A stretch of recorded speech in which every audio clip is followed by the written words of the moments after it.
남상수 목사의 설교가 우리 성도님들 재미있는지 어떤지 잘 모르겠습니다. 저는 개인적으로 제 설교가 그래 재미있는 설교는 아니라고 생각을 합니다.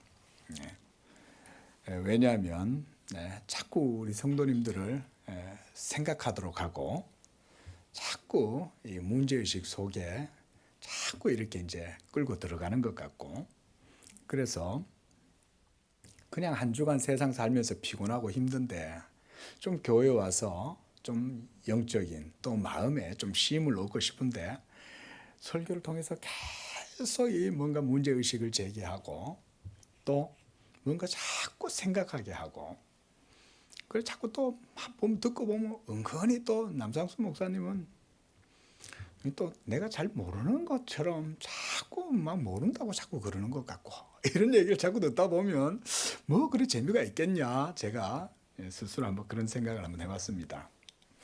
근데 여러분, 죽어가는 사람에게 여러분들은 두 가지 중에 뭘 하겠습니까?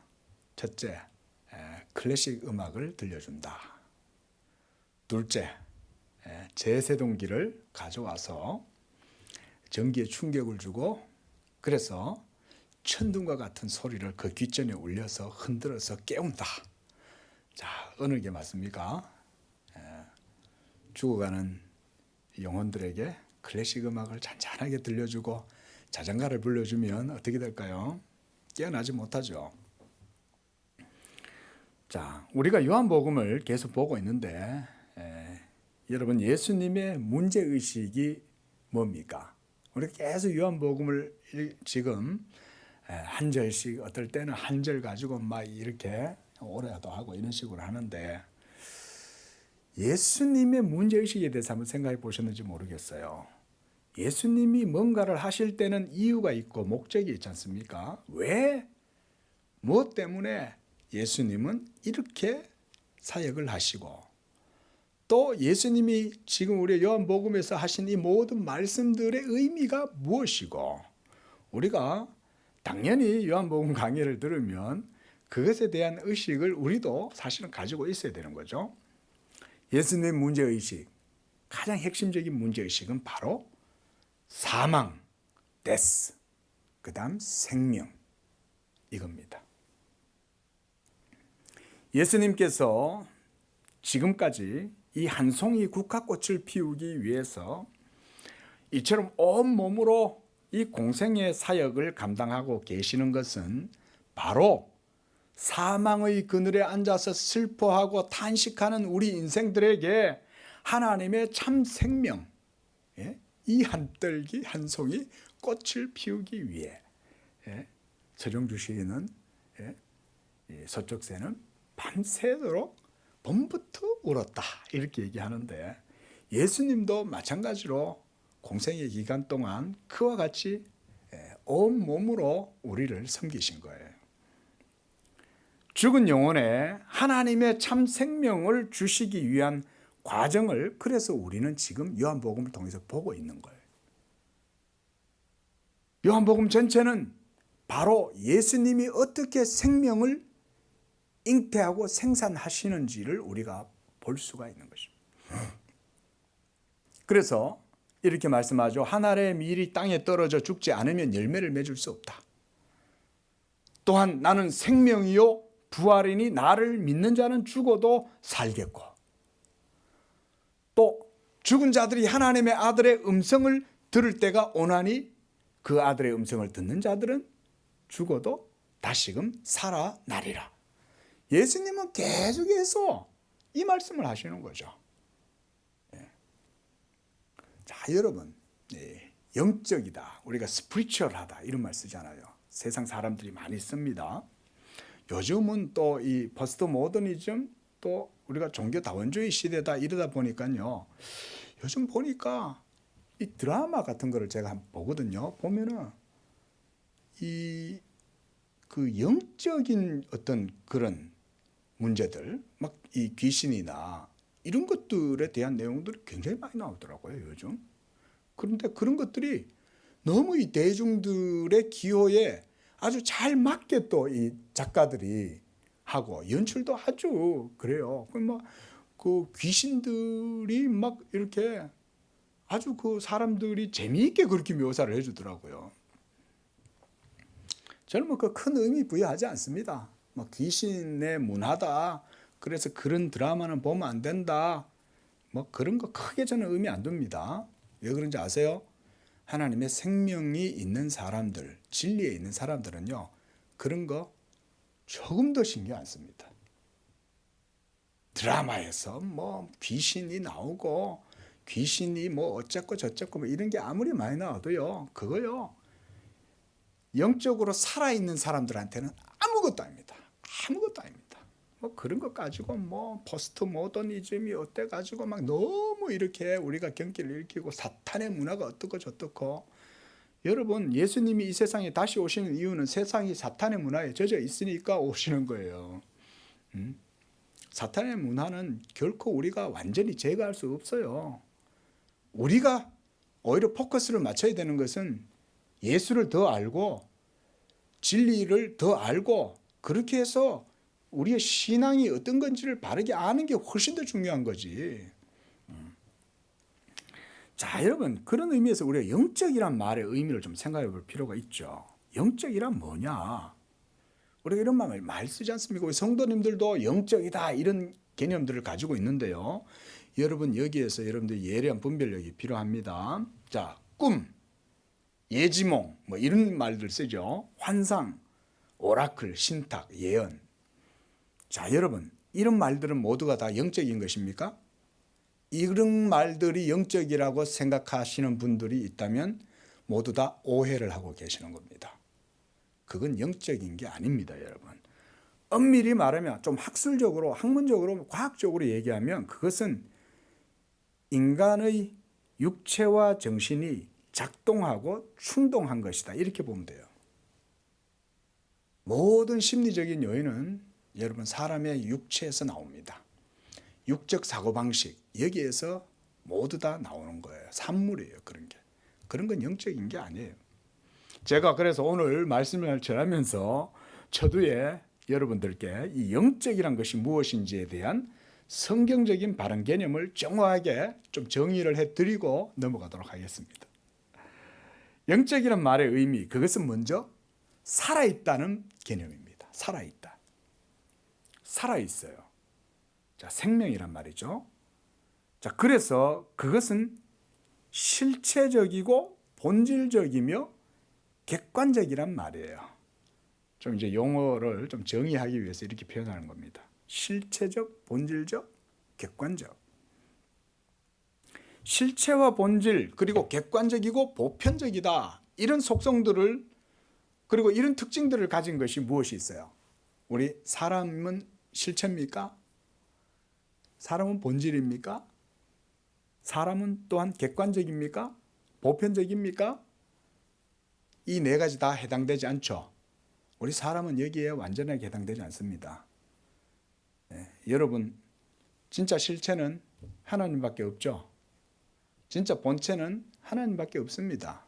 이거 여러분들 조금 이 말이 약간 좀 생소하실 수 있지만 철학자들은 이 말을 하면 이해를 합니다.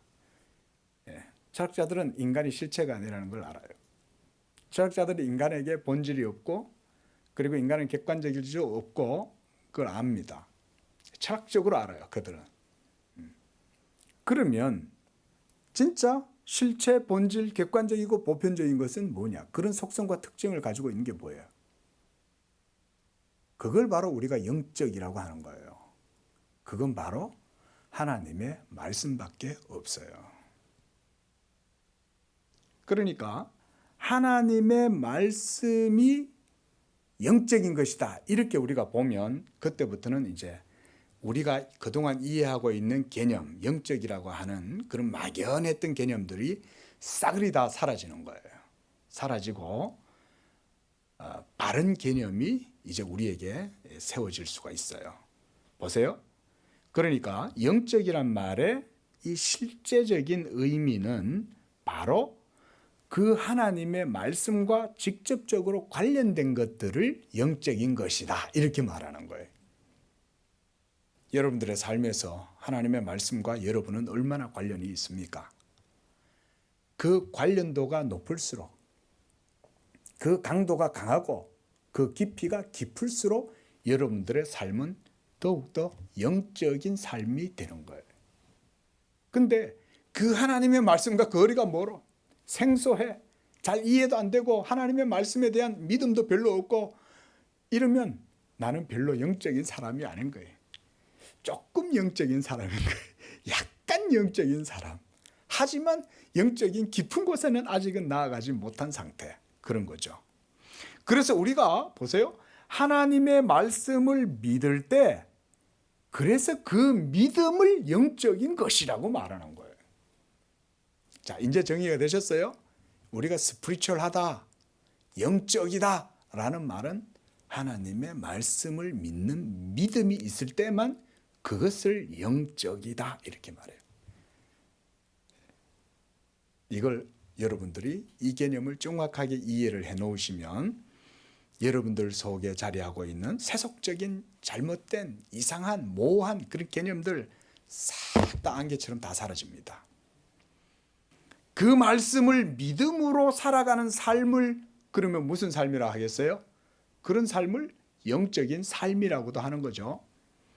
그리고 기독교에서는 바로 그런 영적인 삶을 우리가 학문적인 용어로 피에타스다, 피에티, 경건이라고 하는 거예요. 경건. 우리 한번 따라 보겠습니다. 경건. 이게 경건이에요. 하나님의 말씀을 믿는 믿음. 그래서 우리는 영성이란 말을 안 쓰고 경건이란 말을 그래서 사용하는 거예요. 영성이라는 것은 우리가 쓰지 않아요. 그게 가끔가다 어떤 맥락에서는 영성이라는 걸 쓸 수는 있을지 몰라도 우리는 맥락이 전혀 틀려요. 우리는 경건이라는 말을 사용해요. 일반적으로 세속에서 이해하는 영적이란 말의 개념은 추상적이고 모호하고 그래서 이성을 넘어선 초월적이거나 비현실적인 그래서 그런 영적인 것들, 그런 영역들은 그래서 주관적인 세계이고 그리고 거기에 뭔가 있는 것 같으면서도 몽환적이에요. 희뿌연해가지고 잡을 수가 없어 그 실체를. 그래서 뿌연 안개 속에 마치 꿈꾸는 듯한 그런 상태를 떠올리는 게 세상 사람들이 생각하는 영적이다, 초현실이다 뭐 이런 말을 쓰는 거죠. 그게 그래서 요즘 드라마가요 작가들은 신났어요. 여러분 작가들은요 마음 내키는 대로 글발을 휘둘리잖아요. 상상에 무슨 뭐 저게 있습니까? 상상은 죄가 없어요. 여자의 변화는 무죄다. 마찬가지로 작가의 상상도 무죄예요. 아무 거리낌이 없습니다. 그런데 결국은 그런 세계 속에 실체가 있어요, 없어요?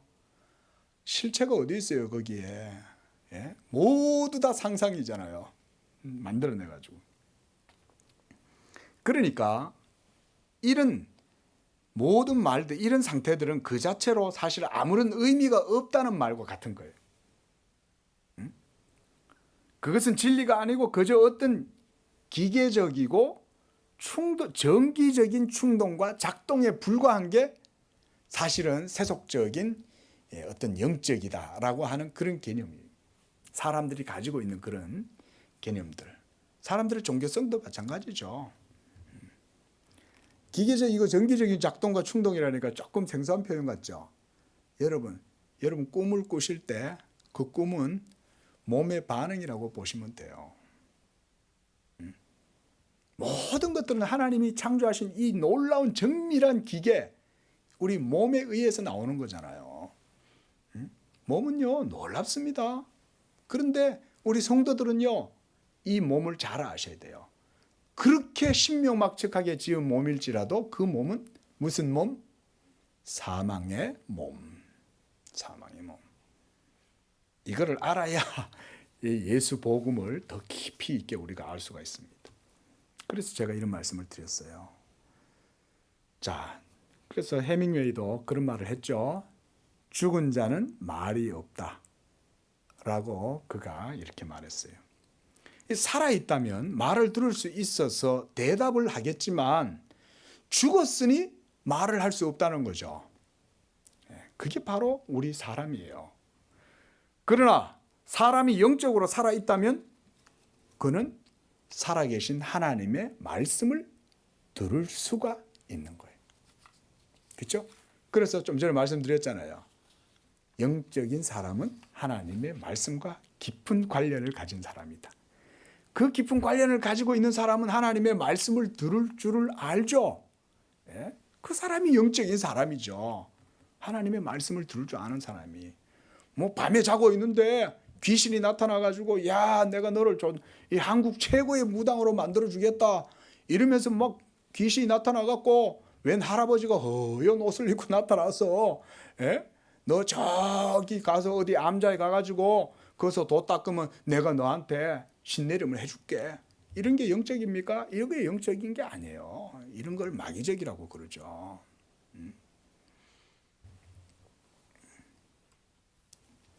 요한복음 8장 43절에서 주님은 이는 내 말을 들을 줄을 알지 못함이라 이렇게 말씀하셨어요. 우리 바로 앞에 있는 요한복음 8장 말씀 한번 보십시오.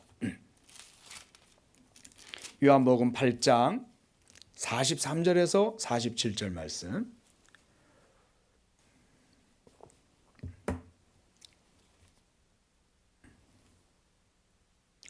(43절) 어찌하여 내 말을 깨닫지 못하느냐 이는 내 말을 들을 줄을 알지 못함이로다. 왜 그들이 이 말을 못 들어요? 44절 너희는 너희 아비 마귀에게서 났기 때문이다. 45절 내가 진리를 말함으로 너희가 나를 믿지 아니하는도다. 그리고 47절에 하나님께 속한 자는 하나님의 말씀을 어떻게 해요? 듣나니 그러는 거예요. 이런 사람이 영적인 사람이라는 거예요. 이런 사람이. 아시겠어요? 그러니까 영적인 개념은 바로 이런 거예요. 하나님의 말씀을 듣는 거, 예수 그리스도의 음성을 듣는 것, 이게 영적인 거예요. 다른 게 영적인 게 아니에요. 자, 왜 사람들이, 우리 인생들이 하나님을 믿지 않을까요? 그것은요, 그들의 영혼이 하나님의 말씀을 들을 수 없는, 한마디로 죽은 자는 말이 없기 때문에 그런 거예요. 죽어 있기 때문에 하나님의 말씀을 못 듣는 거예요. 그러니까 그걸 이상하게 생각하실 필요가 없어요. 그래서 그들이 하나님의 말씀을 듣지 않으므로, 그래서 성경은 하나님에게서 떠난 인생들은 모두가 다 사망 가운데 있다고 말씀하는 거예요. 마치 그래서 요즘 좀비 영화 많잖아요. 그런 좀비 영화들을 보면 그런 느낌이 들어요. 어떨 땐 좀비 영화가 보면 말도 안 되지 않습니까?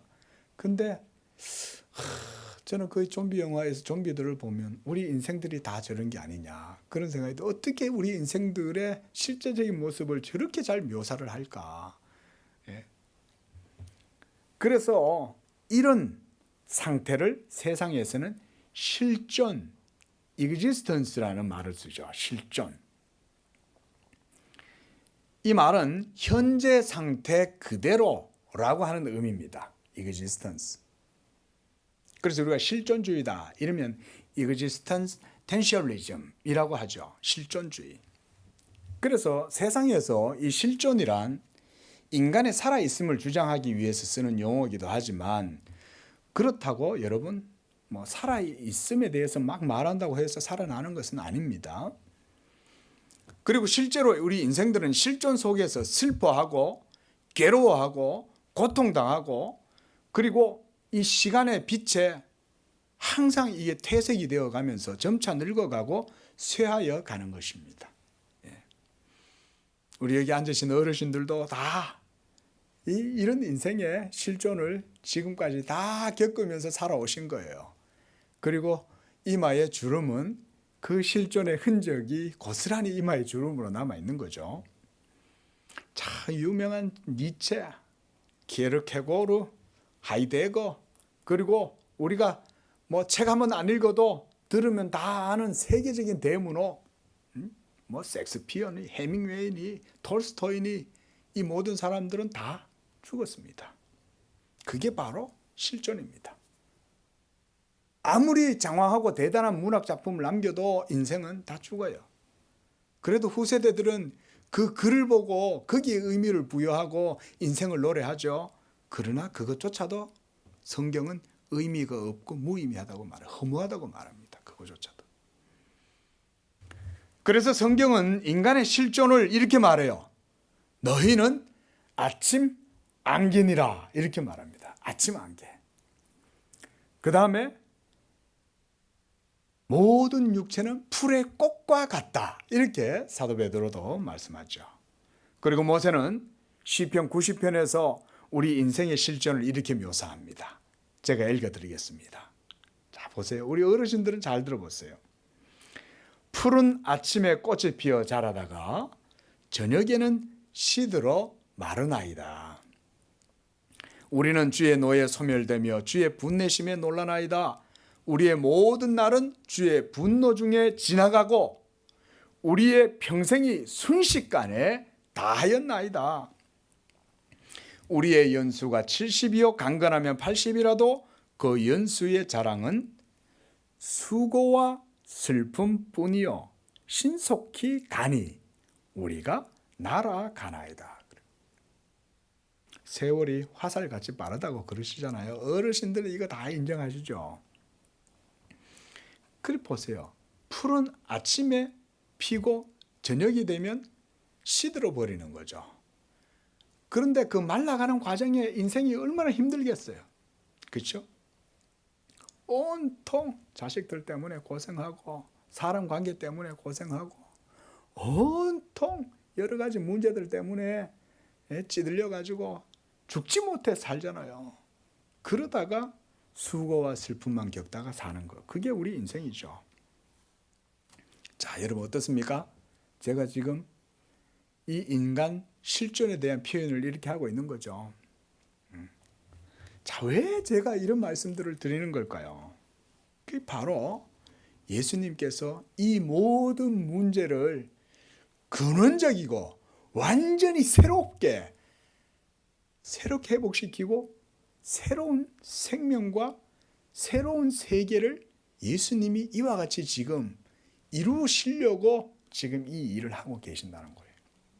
13절 말씀 보십시오. 바로 이 말씀이 그 말씀이에요. 너희가 내 이름으로 무엇을 구하든지 내가 행하리니 이는 아버지로 하여금 아들로 말미암아 영광을 받으시게 하려 함이라. 내 이름으로 무엇이든지 내게 구하면 내가 행하리라 라고 말씀하신 거예요. 그것 때문에.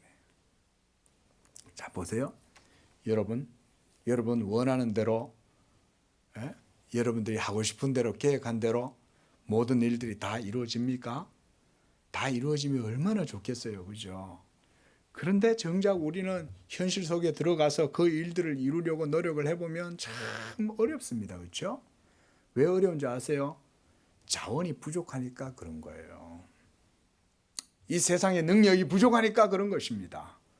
예? 그리고 또 그것뿐만 아니라 사람들이 저마다 자기의 주머니를 안 열기 때문에 그런 거예요. 욕심이 많아가지고. 예? 그러니까 이게 제대로 안 돌아가는 거예요.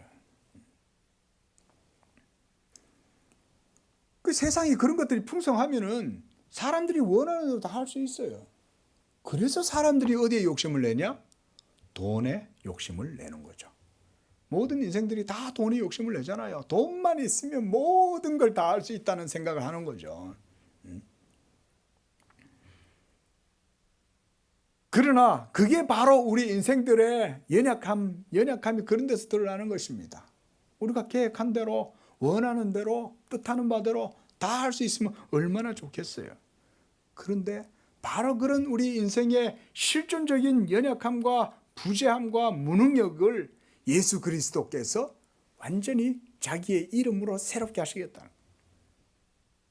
그게 바로 13절 14절의 말씀이라고 저는 봅니다.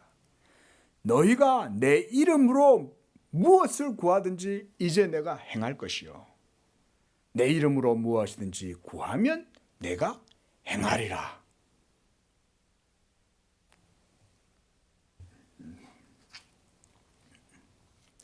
예수님께서 십자가로 사망의 권세를 꺾으시고 승리하심으로 죄와 사망에 사로잡혀서 종노릇하는 우리들에게 참 생명과 구원을 그래서 주시는 거예요. 예수님께서 십자가로 모든 사망 권세를 이기셨으므로 이제 여러분들이 찾고 구해야 될 것은 이 땅이 아니라 하늘의 아버지께 구하면 하늘의 아버지가 주신다. 믿으시기 바랍니다. 우리는요, 지금 나의 부족함과 나의 허기를 채우기 위해서 옆에 걸 빼가지고 내한테 채우잖아요.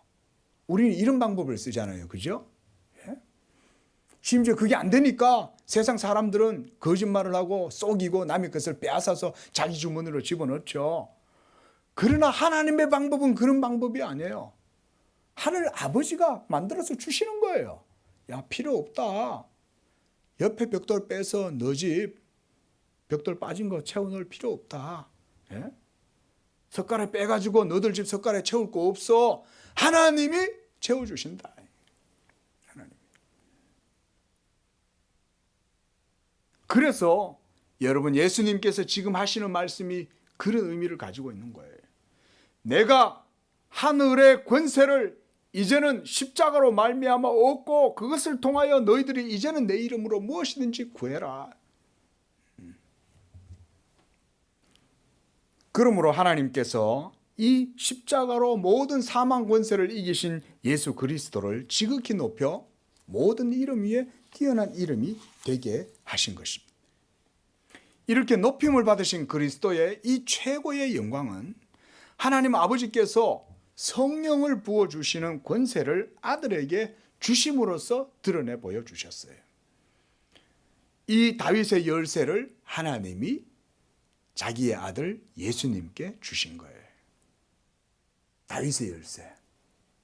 그래서 이 예수님이 열면 닫을 자가 없고 닫으면 열 자가 없는 그 권세를 하나님께서 예수님에게 주신 거예요. 이게 바로 그것을 받는 과정에서 가장 중요한 일이 십자가예요. 예수님이 십자가에서 승리하셨기 때문에 우리 성도들이 예수님의 이름으로 기도할 때 무엇이든지 이제 다 받으실 수가 있는 거예요. 하늘 아버지가 승인해 주시기 때문에. 그래서 예수님께서 세상에 오셔서 이 모든 하나님 아버지의 뜻을 따라서 이루시기 위해 그래서 우리가 율법 아래에 나셨다 그러는 거예요. 율법 아래 나시고 율법에 순종하시고 십자가로 말미암아 이와 같이 모든 의를 이루신 것은 바로 이 세상에 하나님의 택하신 자들에게 하나님의 성령을 주시기 위해서다. 자, 보십시오. 예수님께서 여러분들에게 기도하면 예수님이 행하신다고 말씀하시잖아요. 어떻게 행하신다는 거죠? 성령으로 말미암아 우리가 구하는 것을 이루게 하도록 하시겠다는 거예요. 이거 믿으시기 바랍니다. 이때 눈을 떠야 돼. 예. 키포인트 때는 눈을 뜨시던 오늘은 왜 눈을 안 떠요? 예? 성령을 주신다는 것은 그런 의미입니다. 우리가 예수의 이름으로 기도하면 하나님께서 예수님께서 성령으로 역사하셔서 하나님의 일을 이루신다. 이거 믿으시기 바랍니다. 오늘 기도하실 때도 이렇게 기도하세요. 이런 게 이제 아주 중요한 겁니다. 그러므로 예수 믿는 자들에게 성령을 주셨으므로 이러한 복음의 권세, 언약의 복이 주어져 있어요. 믿습니까? 믿습니까? 좀 하면 좀 크게 하세요. 여기 있으니까 막 가슴이 막 이렇게 답답해. 다들 그러고 있으니까. 지금 너무 중요한 얘기 하는데 하나님이 다 주겠다는데도 뭐 별로 안 받고 싶은가 보지 뭐. 그래서 성경에서는요, 복음의 권세, 이 믿음의 능력에 대해서 다양한 곳에서 표현하는데 뭐라고 얘기하냐. 요한복음 1장 12절 제가 읽어드릴게요. 그 이름을 믿는 자들에게는 하나님의 자녀가 되는 권세를 주셨다. 자, 마태복음 28장 18절 하늘과 땅의 모든 권세를 예수님에게 주셨다. 그러므로 우리 제자들에게도 마가복음 6장 7절 이 더러운 귀신을 제어하는 권세를 주셨다. 누가복음 10장 19절 뱀과 정갈을 밟고 원수의 모든 능력을 제어할 권세를 주셨다. 너희를 해할 자가 결단코 없으리라 믿으시기 바랍니다. 요거 아멘 크게 할수록 그 사람은 이제 진짜 정말 옛날에는 제가 참 예전에 제가 이제 청년 때요 20대 때 기도원 가가지고 제가 이제 우리 동네 옆에 있는 기도원에 가서 봉사를 하는데 이제 그때 이제 태어나서 처음으로 이제 기도원이라는 데를 가본 거예요. 갔는데 사람들이 얼마나 은혜를 받으려고 와가지고 막 꼭 기도원에 모여가지고 있는지 그 부흥 강사가 왔어. 복을 주실 줄로 믿습니다. 그러면 요 앉아가지고 아멘. 제가 그 보면서 웃었는데 지금 가만히 생각해보면 참 그게 성도들의 마음이다. 어떻게 보면 한편으로는 좀 유치하잖아요. 그게 뭐 하는 거야 그게. 이런 생각이 들 수 있지만 목회자가 되고 나니까 가만히 생각해보니까 그게 성도들의 마음인 거예요. 그게 이해가 되더라고요. 맞다. 좀 우리 성도들도 좀 이렇게 좀 시니컬한 설교가 나가도 좀 이렇게 의미가 있는 얘기가 나오면 좀 이렇게 아멘, 아멘 좀 이렇게 좀 반응을 좀 보이면 설교할 때도 시인할 텐데 이런 식이니까 이게 주여. 그 여러분 원래 하나님 은혜는 그래서 믿음대로 받는 겁니다. 믿음대로. 네 입을 크게 열라 이게 바로 믿음이죠. 눈을 크게 뜨라 이게 바로 믿음이에요. 그래서 보세요. 최고의 약속이에요. 그것이 예수의 이름으로 성취되고 보증되는 것은 예수님께서 하나님 아버지의 뜻을 따라 십자가의 모든 것을 다 이루셨기 때문에 이제는 더 이상 괜찮아요. 여러분들이 부족한 게 있으면 옆집 벽돌 빼갖고 여러분들한테 끼워 넣을 거 없어요. 하나님이 여러분들의 부족한 것을 그냥 채워주시는 거예요. 믿으시기 바랍니다. 이제 조금 타이밍 맞추네. 하늘과 땅의 모든 것 그러잖아요. 예수님 뭐라고 그랬어요? 하늘과 땅의 권세라고 그랬어요. 내가 너희에게도 나의 권세를 주겠다. 그래서 모든 이름이 예수의 이름은 무릎을 꿇는다는 얘기는 예수의 이름 이것만 딱 들이밀면 다 통하는 거예요. 맞는 카드, 맞는 키. 믿으시기 바랍니다. 이거요. 그냥 말 아니에요. 하늘의 하나님이 승인한 거예요. 하늘의 하나님이. 객관적인 거예요. 보편적인 거예요. 우주적인 거예요. 이 말은. 이걸 어떻게 우리가 깊이 받아들이지 않겠냐. 그래서 모든 통달하는 진리와 그의 권세가 예수의 이름으로 인정되고 아버지께서 보증하심으로 무엇이든지 여러분들이 구하면 예수님이 시행하였다. 어떻게? 성령으로. 그래서 예수님이 지금 성령을 얘기하시려고 이 말씀을 하시는 거예요. 자, 바로 이러한 진리의 내용이 모든 언약의 형식과 방식들을 보여주는 거예요. 그래서 제가 언약에 대해서 항상 이렇게 여러분들께 강조를 드리는 것입니다. 여러분, 하나님은 이와 같이 언약의 복으로 예수 복음의 은혜를 주시는 줄로 믿습니다. 그래서 우리가 복음을 그래서 우리가 신학적으로는 언약이다 그러는 거예요. 언약이 바로 복음이에요. 그러므로 성령 받은 사람들은 예수의 이름으로 행하고 하늘 아버지의 보증서, 인정서를 갖고 있는 사람들이기 때문에 그들이 무슨 일을 행할 때에 그와 함께 진리가 역사하고 예수 안에서 그들이 행하는 것은 무엇이든지 하나님 아버지께서 승인하시기 때문에 예수님이 하시는 일을 그도 할 수가 있는 것입니다. 여러분들이 우리가 여기서 있는 남상수 목사가 우리 양재교회가 우리 성도님들이 예수님의 그 하시는 거룩한 일들 복된 일들 하시고 싶다면 이와 같이 예수님의 이름으로 구하면 되는 거예요. 나머지는 다 부차적으로 다 따라온다. 믿음으로 나가십시오. 이것이 바로 복음의 권세.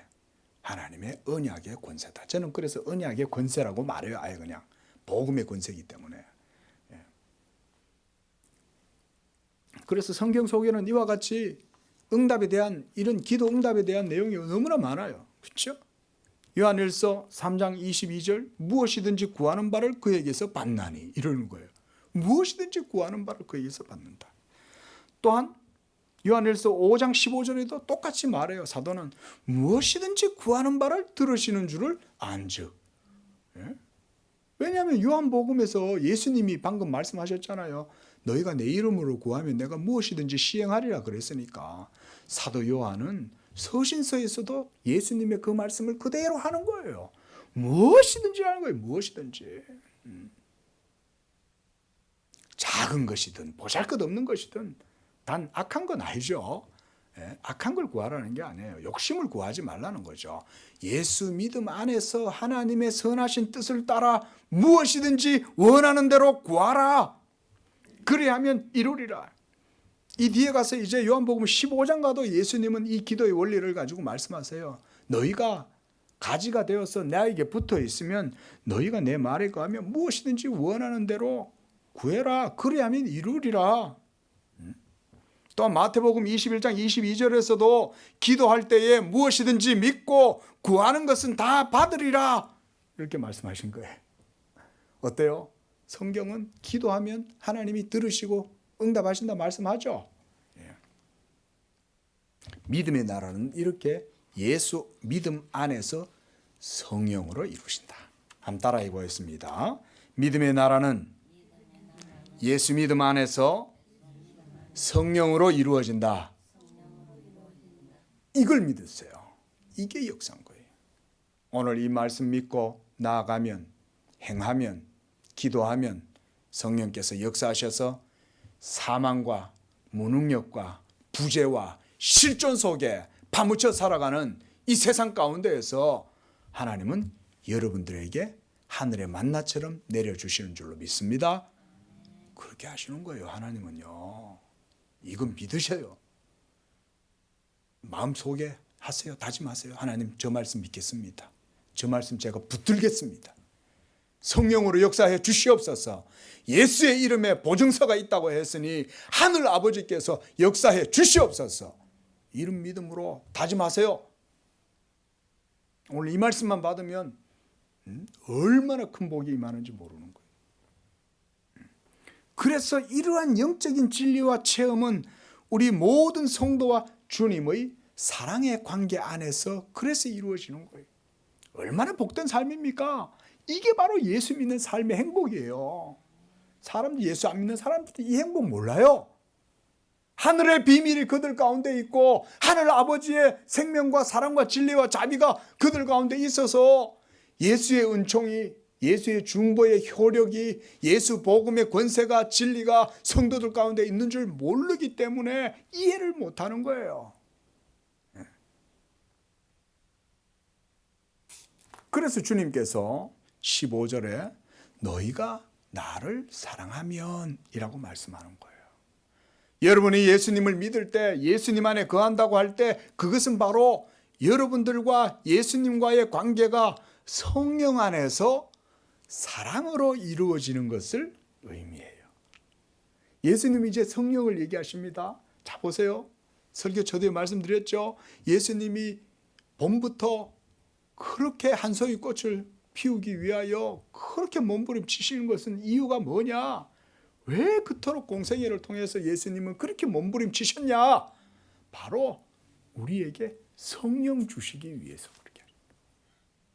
실존 가운데에서 죽을 수밖에 없는 말이 좋아 실존이지. 제가 옛날에 뭣도 모를 때는 실존이란 말이 멋있었어요. 아 실존 이런 실존주의. 야 그건 뭔가 있겠네. 아 이거 봤더니 아무것도 없어. 아무것도 없어요. 죽은 시신 냄새만 나고 죽은 썩은 송장 냄새만 나는 거예요. 그게 실존주의. 아무것도 없어요. 그러나 이제 그리스도 예수로 말미암아 새 생명을 받으면 하나님의 사랑이 성령으로 말미암아 예수 믿는 사람 속에 가득하고 벌써 이거 하나만으로도 축복 아니에요? 그러면 모든 문제가요 다 바뀌어요. 제가 은혜 받고 나니까요. 저는 정말 죽으려고 그랬어요. 죽으려고 나는 지금 죽으련다라고 생각하는 사람은 안 죽습니다, 여러분. 그렇죠? 자살하는 사람은요, 아이씨 나 죽어야 되겠다 이렇게 말하는 사람 절대 안 죽습니다. 그런데요, 죽는 줄을 모르고 있는 사람은요 죽습니다. 자살하는 사람들은 그래서 죽는 겁니다. 자기가 죽어야 되겠다라고 생각하고 죽는 게 아니라 죽을 수밖에 없다고 생각하기 때문에 죽는 거예요. 그렇죠? 죽어야겠다는 이런 의지를 가지고 있는 사람은 안 죽어요. 근데 죽음의 코너에 몰리니까요. 그냥 죽는 사람이 이해가 돼요. 그냥 그렇게 죽는 거예요, 그냥. 그런데 하나님이 그때 저를 살려주시는 거예요. 그러고 나니까 제가 그때 참 그런 체험을 하면서 지금까지 주시는 그 체험 통해서 얻은 교훈이 뭐냐면 인생이 새로워진다는 게 뭔지를 분명하게 알았어요. 이 모태신앙인들은 참 이런 경험을 하기 어렵죠. 그렇죠? 모태신앙인들이 그래서 이런 경험을 잘 못해요. 세상에도 못 나가고 하나님한테도 잘 못 나가고 중간에서 어정간히 이렇게 양다리 걸치고 그냥 그러고 살아가죠. 예? 카밀레온처럼. 예? 그런데요, 하나님이 딱 그냥 꺾어가지고 조작 안 주니까 그때서야 비로소 하나님이 일으키시는 거예요. 그러고 나니까 이 새 생명을 알게 되는 거예요. 성령의 은혜를 받으니까요, 뭐 진짜 신천신지가 열리는 거예요. 저 신천지 말고 할렐루야 찬양하세 그 어디나 하늘나라 내 영혼이 변화돼 가지고 천국의 기쁨이, 그러니까요 사람이 완전 새롭게 되니까 새 사람이 되는 거예요.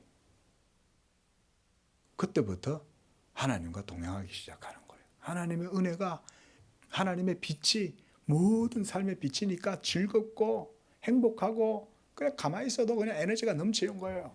가만히 있을 수가 없어. 그러니까 에너지가 넘치니까 가만히 있을 수가 없어. 얼마나 하나님 은혜가 넘치는지. 그 가운데 하나가 뭐냐면 하나님의 사랑을 누리는 거예요. 예. 한 영혼 찾아왔어요. 예. 그래서 여러분 이게 바로 우리가 진리 안에 있는 거예요. 그게 바로 하나님의 사랑을 누리는 거예요. 예. 예수님이 우리에게 성령 주시기 위해서 오신 줄로 믿으시기 바랍니다. 성령 받으면 한마디로 종합 선물 세트 다 받는 거예요. 생명, 의, 예? 형통함, 권세 이런 거 다 받는 거예요.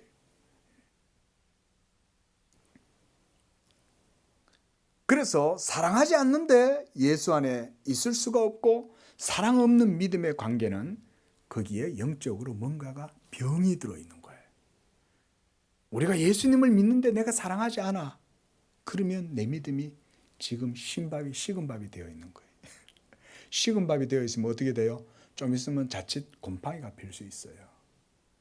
그리고 진리에 부합할 수 없는 뭔가가 여러분들의 삶과 영혼의 믿음에 걸림돌로 지금 계속 작용하고 있는 거예요. 그래서 우리가 하나님의 말씀을 들으면서 그런 것들을 걸러내야 되는 것입니다. 그러나 진리 가운데서 믿음을 가지면 보이지 않는 예수님을 그 어떤 것보다도 뜨겁게 사랑할 수가 있어요. 그래서 예수 믿음의 강도가 강할수록 그는 예수님을 깊이 사랑하는 사람이 되는 거예요. 성령으로. 그리고 이렇게 사랑하는 사람이 행하는 삶에 하나님의 거룩의 능력, 경건의 능력이 그때 나타나는 거죠. 복음의 자유가 여러분들에게 있기를 원합니다. 복음의 확신이 여러분들에게 있기를 원합니다. 예수 믿음으로 말미암는 이 담대함과 확신 속에서 이제 이 한 주도 여러분들이 성령 안에서 믿음으로 삶으로 예수님께 구하는 모든 것들마다 응답받고 복음의 권세, 언약의 권세를 누리는 복된 삶 되시기를 축원드립니다. 기도하겠습니다.